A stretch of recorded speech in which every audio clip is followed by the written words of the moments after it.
बिस्मिल्लाहिर्रहमानिर्रहीम। अज़ीज़ तलबा और तालिबात, अस्सलामु अलैकुम। आप जानते हैं कि सिटी साइंस एकेडमी हमा वक्त आपकी तालीमी ज़रूरियात को पूरा करने के लिए पेश है। ज़रूरत इस अमर की है कि आप पूरी तवज्जो के साथ तालीम हासिल करें। और अब हम चलते हैं उर्दू के चौथे टेस्ट की डिस्कशन की तरफ। आइए देखते हैं। पेपर में हमारा सवाल नंबर 1 दुरुस्त जवाब का इंतखाब था। चौथे टेस्ट की डिस्कशन देखिए तवज्जो से। और इंतखाब था, इसमें पहला सवाल हमारा था कि लड़की जिस महीने में सफ़र कर रही थी। तो हम जानते हैं कि सबक के दरमियान क्या बात हुई महीने के हवाले से, लेकिन यहाँ हमारे पास 4 महीने दिए गए, नवंबर, दिसंबर, जनवरी, फरवरी। और हमने सबक में क्या पढ़ा था कि जनवरी की कपकपाती हुई सर्दी में उसे पसीना आ रहा था, तो गोया उसने सफ़र किया जनवरी के महीने में। और इस तरह हमारी सी ऑप्शन जनवरी के महीने में दुरुस्त साबित हुई। सवाल नंबर 2 था, लड़की सफ़र पर रवाना हुई तो उसने खाला से जो चीज़ मांगी वो क्या थी। तो अटैची केस, होलडाल, चर्मी बटवा, बुरका। तो हम जानते हैं सबक में हमने पढ़ा है कि वो हमें बताती है कि अटैची केस और होलडाल तो अच्छे वक्तों की यादगार थे। चर्मी बटवा एक सहेली से मांगा था, तो बुरका ही उसे खाला से लिया था, तो खाला से उसने बुरका लिया। डी ऑप्शन इसका जवाब दुरुस्त हुआ। और तीसरा सवाल था कि टिकट सेकंड ईयर का है, टिकट सेकंड का चाहिए या इंटर का।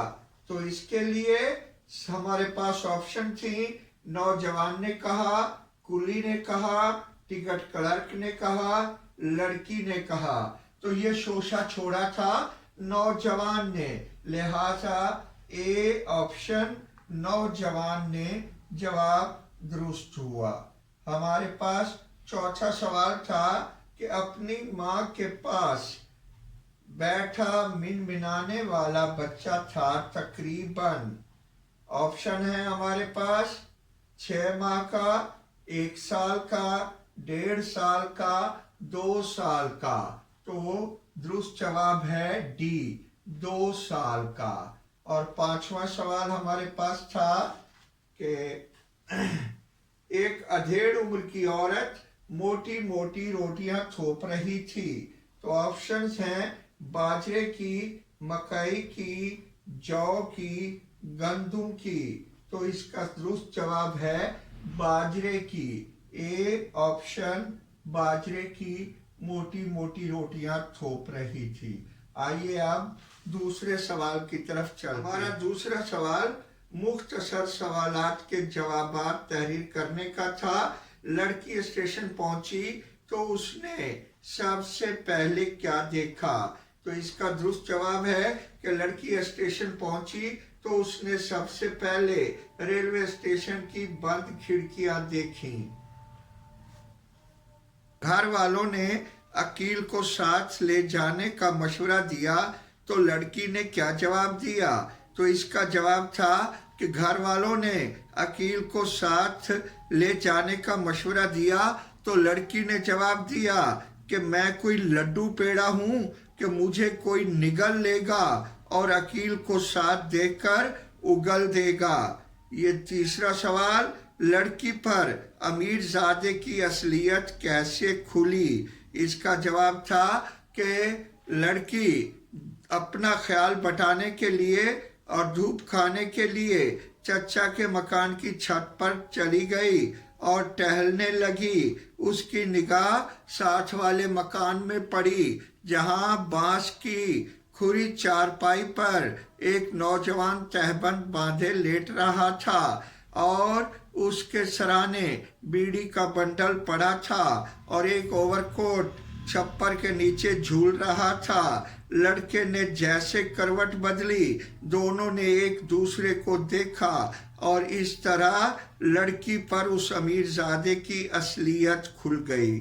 सवाल नंबर 5 हमारे पास था कि लड़की के पास कौन सा टिकट था और उसने किस दर्जे में सफ़र किया और क्यों।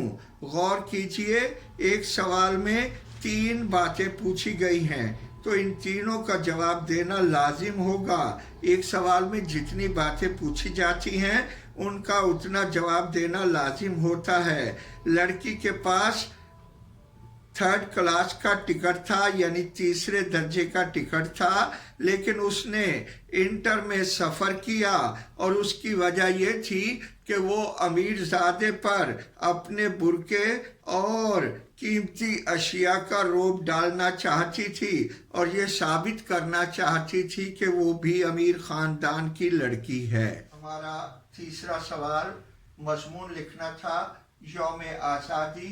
10वीं के पर्चे में अहम सवाल है, इंशाई हिस्से का मेहनत तलब सवाल है ये, इसे तवज्जो से समझना चाहिए। मज़मून जब भी हम लिखते हैं उसकी कैफियत को जहन में रखें। त्यौहार की बात हो रही है तो ऐसे मज़मून के लिए हमेशा ज़रूरी होता है कि हम सबसे पहले उसके मानी और मफ़हूम के बारे में बताएं, फिर उसकी अफादियत के बारे में बताएं। अगर उसका ताल्लुक तारीख से है तो फिर तारीख का हवाला भी चलेगा और उसके अलावा उसके तकाजे क्या हैं, हमें क्या करना चाहिए, हम ऐसा दिन क्यों मनाते हैं, ये सारी बातें हमें ज़ेरे बहस लाना होती हैं। अगर हम इस तरतीब से नहीं चलेंगे तो कोई भी त्यौहार से मुतालिक मज़मून तकमील तक नहीं जा सकता। तो इन बातों की रोशनी में हम इसे पढ़ते हैं। लेकिन एक बात याद रखिए कि बोर्ड के कवानीन के मुताबिक हम हेडिंग्स नहीं देंगे मज़मून में, ये सिर्फ और सिर्फ हमने जहन में रखना है। अगर हम हेडिंग्स देंगे, सुर्खियां बनाएंगे, तो इस पर बोर्ड का कानून है कि 5 नंबर मिनहा, यानी बोर्ड में ऐसे मज़मून जिसमें हेडिंग्स बनाई गई हों, सुर्खियां दी गई हों, 5 नंबर मिनहा कर देने का कानून है, यानी उसके हासिल करदा नंबर में से 5 नंबर कम दिए जाते हैं। इन बातों को जहन में रखिए। अब हम यौम आज़ादी के मज़मून पर ज़रा सी तवज्जो देते हैं। ये तमाम इन्हीं बातों की रोशनी में हम देखेंगे। पाकिस्तान जो है हमारा मुल्क है और हम इसके यौम आज़ादी के हवाले से बात कर सकते हैं। लिहाजा आइए मानियो मफहूम की तरफ कि यौम आज़ादी मतलब आज़ादी का दिन। गौर कीजिए कि आज़ादी गुलामी का मुतजाद है और आज़ादी ही खुद मुख्तारी है, आज़ादी ही हुर्रियत है और आज़ादी ही बरियत है। ये खुदा का एक बहुत बड़ा तोहफा है और आज़ाद कौमें ही अपनी जिंदगी अपनी मर्जी के मुताबिक गुजार सकती हैं और आज़ाद कौम वही कहलाती है जिसका अपना वतन हो, अपना परचम हो, अपना निज़ाम हो, अपने लोग उन पर हुकूमत करते हों। इसी तरह पाकिस्तान एक इस्लामी मुल्क है और अल्लाह ताला की तरफ से बड़े सगीर में मुसलमानों के लिए एक अहम अतिया है। 14 अगस्त 1947 का दिन हमारा यौम आज़ादी है। इस दिन अहले पाकिस्तान अपनी आज़ादी की खुशी मनाते हैं। जिंदा कौमें हमेशा अपनी आज़ादी के दिन को याद रखती हैं और कभी अपनी आज़ादी के दिन को भुलाया नहीं जाता। जैसे ही 14 अगस्त आता है, साल भर के इंतजार के बाद तो शहर शहर, गांव गांव, मोहल्ला मोहल्ला, गली गली मसरत और शादमानी के नगमों से भर जाती है। जलसे मुनाकिद होते हैं, तकारीर होती हैं, जिंदाबाद के नारे गूंजते हैं, जुलूस निकाले जाते हैं, हाथी घोड़े ऊंट बैल जुलूसों की जीनत बनते हैं, हर छोटा बड़ा शादाव फरहां दिखाई देता है और एक नए वलवले से अपने जज्बात का इजहार करता है। क्या में पाकिस्तान की कहानी रकम की जा रही थी। इस सिलसिले में बाद दिलखराश वाकयात ने भी एक नई सोच और जिंदा रहने का रास्ता दिया। हकीकत वाकयात की यूं है कि बरे सगीर पर अंग्रेज की हुकूमत थी और ये हुकूमत उसने मुसलमानों से छीनी थी। 1857 की जंग आज़ादी में मुसलमानों की जो नाकामी हुई, उसके नतीजे में दुश्मन ने मुसलमानों को जलील और रुसवा करने का कोई मौका हाथ से न जाने दिया। उसके साथ हिंदू खुशामदी भी मिल गए और अंग्रेज ने हिंदुओं को अपना दस्ते रास्त बनाना बेहतर समझा और इसमें सियासी मफाहमत और मसलियत मद्देनजर रखी कि मैंने मुसलमानों से हुकूमत छीनी है, लिहाजा उन पर भरोसा नहीं किया जा सकता, वो किसी भी वक्त फिर अपनी हुकूमत वापस लेने के लिए तगोदो कर सकते हैं। इसलिए उसने हिंदुओं को आला ओहदों पर फाइज कर दिया और इस तरह पहले से हिंदू जो तिजारत पर काबिज थे हुकूमत में शामिल हो चुके थे और मुसलमान बेचारे हिंदुओं के और अंग्रेजों के दरमियान में आकर पिस रहे थे। अंग्रेज हुकूमत का कब्जा था तो हिंदू दफातर और तिजारत पर थे, वो किसी तरह मुसलमानों को आगे नहीं आने देते थे।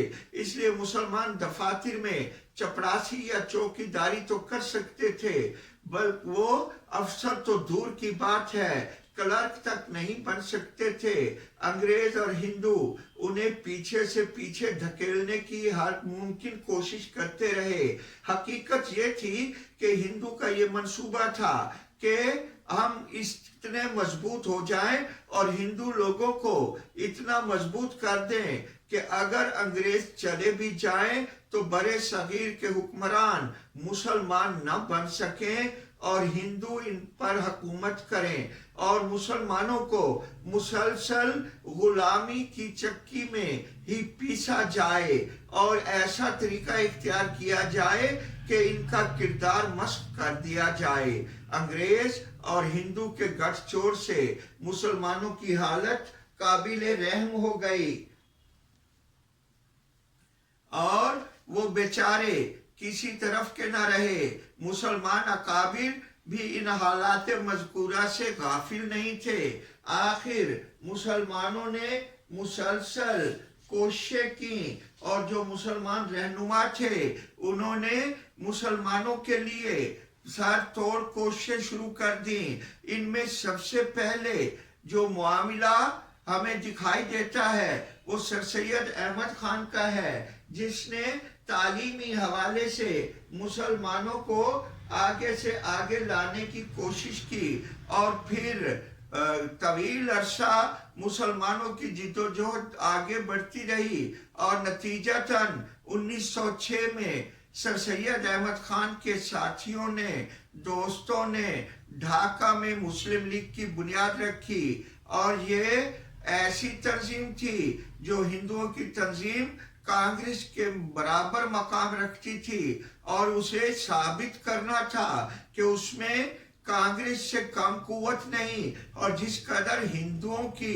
कांग्रेस नुमाइंदगी कर रही है इस कदर मुसलमानों की नुमाइंदगी इस्लाम के हवाले से मुस्लिम लीग कर रही है। मुस्लिम लीग को ये सब साबित करने के लिए बहुत सी कुर्बानियों से गुजरना पड़ा और बहुत सारे इम्तिहानात से गुजरना पड़ा, लेकिन आखिरकार मुस्लिम लीग इन मामलात में कामयाब हो गई। 1930 में मुस्लिम लीग का एक भारी इजलास इलाहाबाद में हुआ जिसकी सदारत हजरत अल्लामा इकबाल ने की। उन्होंने इस सदारती खुतबे में ऐलान किया کہ مسلمان اور ہندو دو الگ الگ قومیں ہیں جن میں اب تک نہ اتحاد ہوا نہ آئندہ ہوگا، اس لیے بہتر یہ ہے کہ وہ صوبے جن میں مسلمانوں کی اکثریت ہے ایک اسلامی ریاست کے طور پر مسلمانوں کے حوالے کیے جائیں، اور جن صوبوں میں ہندوؤں کی اکثریت ہے وہاں ہندو حکومت قائم کریں۔ یہ وہ دو قومی نظریہ جو قائد اعظم نے اعلان کیا تھا، اور دو قومی نظریے نے ہی مسلمانوں کو وجود دیا۔ اس نظریے کو تسلیم کرانے کے لیے مسلمانوں نے کئی قربانیاں دیں، اس لیے شاعر کہتا ہے تیری بنیادوں میں ہے لاکھوں شہیدوں کا لہو، ہم تجھے گنج دو عالم سے گرا پاتے ہیں۔ علامہ اقبال کے اس اعلان پر ہندو بہت بگڑے اور اسے شاعر کا خواب کہہ کر ہنسی اڑاتے رہے کہ یہ تو ایک شاعر کا خواب ہے، تخیلاتی بات ہے، تخیلاتی بات عملی وجود پالے یہ ہمیشہ ممکن نہیں ہوتا، کبھی کبھار ایسا ہو سکتا ہے، لیکن قائد اعظم کی شخصیت سے وہ پوری طرح آشنا نہیں تھے۔ قائد اعظم ایسی شخصیت تھے جن کے دل میں مسلمانوں کا درد کوٹ کوٹ کر بھرا ہوا تھا، وہ مسلمانوں کی غلامی زندگی سے ناخوش تھے، وہ انہیں غلامانہ طور طریقوں سے باہر دیکھنا چاہتے تھے۔ ہندوستان کے مسلمانوں کو وہ منظم کرنے میں لگے رہے، آخر کار 1940 میں ان کی مساعی کارگر ثابت ہوئے اور مسلم لیگ نے ایک تجویز صادر کی۔ کیا تجویز تھی؟ وہ تجویز تھی قرارداد پاکستان کہ اب ہم پاکستان حاصل کر کے رہیں گے۔ نتیجہ یہ ہوا کہ پاکستان کے لیے جگہ جگہ نعرے لگنے لگے، مساجد کیا تھیں، محلے کیا تھے، گلیاں کیا تھے، اور ہر طرف پاکستان بن کے رہے گا پاکستان، اور لے کر رہیں گے پاکستان کے نعرے بلند ہونے لگے۔ کیفیت لوگوں کے جذبات کی یہ تھی کہ خون دل دے کے نکھاریں گے رخ برگ و گلاب، ہم نے گلشن کے تحفظ کی قسم کھائی ہے۔ تو یہ لوگ پاکستان حاصل کرنے کے لیے آگے چلے۔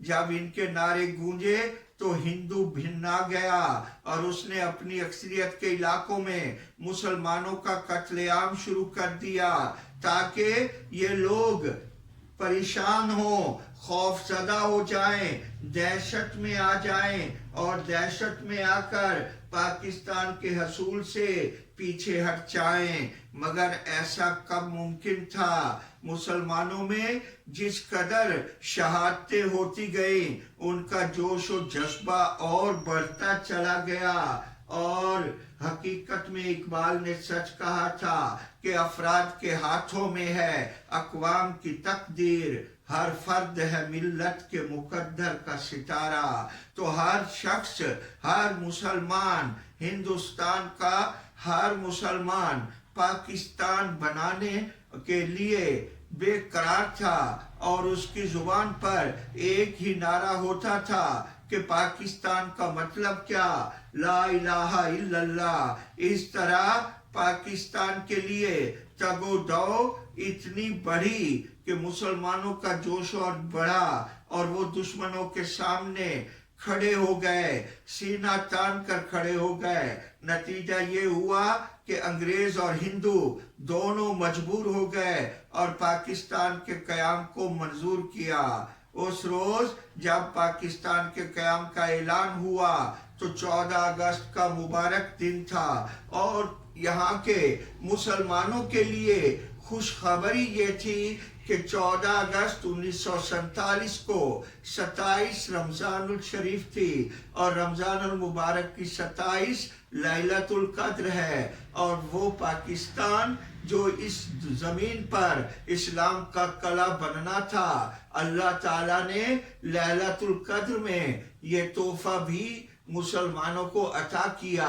اب بات اس کے تقاضے کی ہے کہ ہم سے یوم آزادی کیا تقاضا کرتا ہے۔ یہ جو ہم جلسے جلوس مناتے ہیں اور شور شرابہ کرتے ہیں، آج جو ہم اپنے وطن کی گلیوں میں اس کے نعرے 14 اگست کو لگاتے ہیں، اس کا تقاضا کیا ہے؟ اس کا تقاضا یہ نہیں ہے کہ سال بعد 14 اگست آئے اور ہم خوشیاں منا کے ایک طرف ہو جائیں، بلکہ یہ دن ہم سے اس بات کا متقاضی ہے کہ ہم یہ عہد کریں کہ سارا سال ہم اپنے مفادات کو قومی مفادات پر قربان کرتے چلے جائیں گے، اور پاکستان کا جو نظریہ ہے وہ حقیقت میں نظریہ اسلام ہے، یعنی ہم اپنی زندگیوں کو اسلام کے مطابق ڈھالیں گے اور اسلام کے تقاضوں کے مطابق اس وطن کی تعمیر و ترقی کے لیے ہمیشہ سرگرم